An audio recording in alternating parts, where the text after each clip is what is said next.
През 2013 година Мерцедес представи на пазара модела CLA като дериват на А-класата с формата на купе лимузина. След 2 успешни поколения, сега е време да видим третата генерация. Ето тук вече паркира новия CLA, така че предлагам да сложим предпазните колани и да разгледаме автомобила по-отблизо. Нека започнем от предницата, където затворената решетка вече ни издава, че този CLA ще се движи също така изцяло на ток. Подчертавам също, но защо? Това ще коментираме малко по-късно.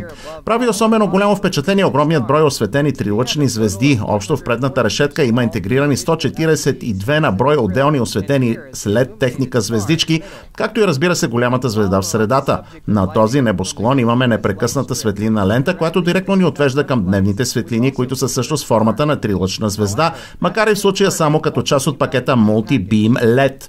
Под фаровете имаме въздушни завеси и прогресивно оформена челна престилка, като част от линията AMG.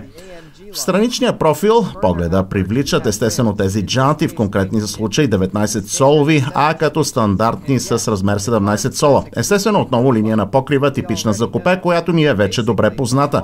Да кажем и нещо за размерите. По принцип моделът е удължен с 35 мм, а при междуосието имаме също така допълнителни 61 мм. Към това плюс от почти 3 см по отношение на височината. Аеродинамични елементи има също така разположени странично, например по тънелите във вратите дръжки, които сме виждали вече и при други модели като S-класата. По-важното в крайна сметка е, че коефициентът на въздушно съпротивление при новия CLA е вече 0,21, а това си е доста сериозно постижение. Осветените трилъчни звезди очаквано няма само отпред, но също така и отзад. Ето тук конкретно в стоповете, при това те са серийни, обкръжени с този овален LED елемент. Още нещо серийно, тук са тези самостоятелни блокове, общо 40 на брой, чиято идея е да свързват двете основни задни светлини. Иначе, като цяло, задницата е дизайнерски много изчистена. Имаме нов заден дифузиор или поне е загатнат като такъв. Сега ще отворим капака на багажника, за да ни се разкрие обем от 405 литра. Преди да се кача сега в купето, обаче, за да ви покажа интериора, трябва да се върнем за кратко към предницата, където забравих нещо важно. А именно, след появата на Mercedes 130 с заводски код W23 при Benz вече е наличен също така Frunk. Ето го тук пред нас и той побира цели 101 литра. И след като ви го демонстрирах, вече може да се преместим в интериора.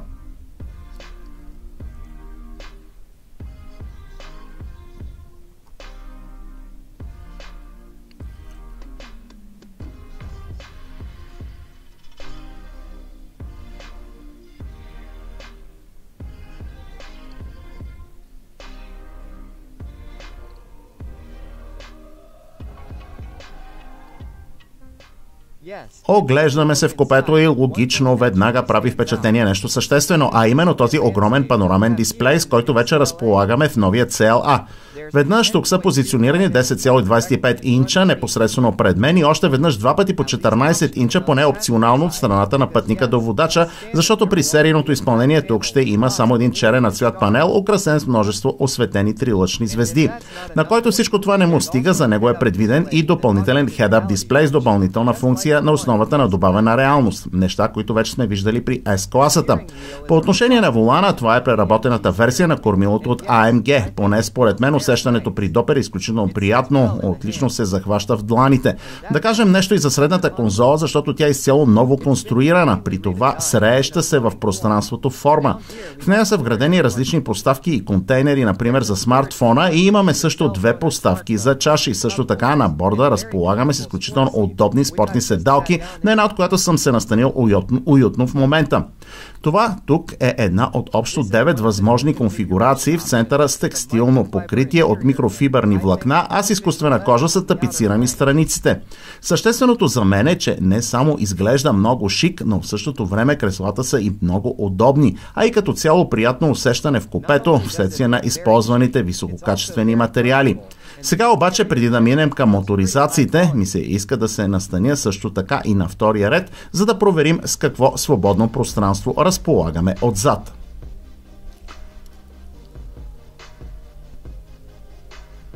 Да отдадем заслуженото внимание на свободното пространство за пасажирите, в конкретния случай за задната пейка. Тук си седя в купе лимузина, поради което естествено очаквах, че няма да има кой знае колко въздух над главата ми. Окей, серийният панорамен покрив ми дава усещане за простор, невероятно пасажери с ръст над 1,90 м едва ли ще се чувстват комфортно.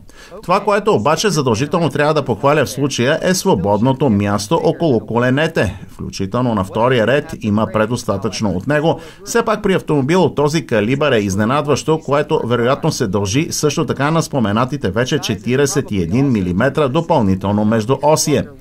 Това определено е много съществено предимство, с което предлагам да се видим сега още веднъж отвън, за да си поговорим за двигателите.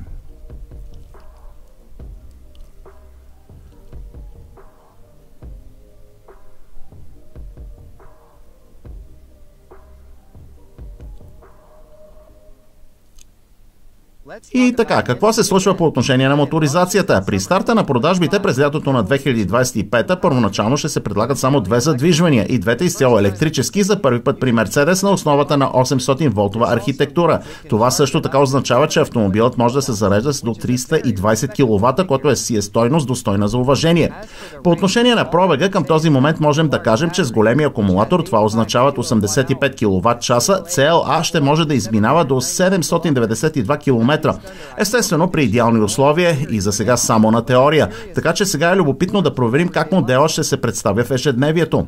По отношение на цената нямаме кой знае каква информация за сега, но бихме могли да предположим, че около 60 000 евро ще бъдат нужни да приготвите за начало. Така че за старта ще имаме два електрически двигатели, по-късно ще последва също така хибрид, което означава, че CLA няма да остане единствено и само електромобил.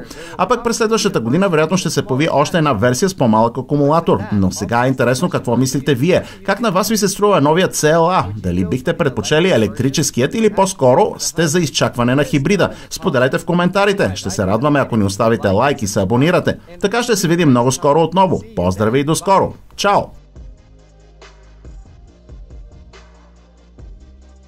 Харесвате автомобилите с трилъчната звезда и се интересувате от автомобилна история? В нашия луксозен албум с уникални фотографии и факти с фокус върху появата и присъствието на Mercedes-Benz България ще научите много непознати и изключително любопитни детайли за легендарните автомобили от Щутгарт през годините на Царство България, през социализма и периода след политическите промени у нас.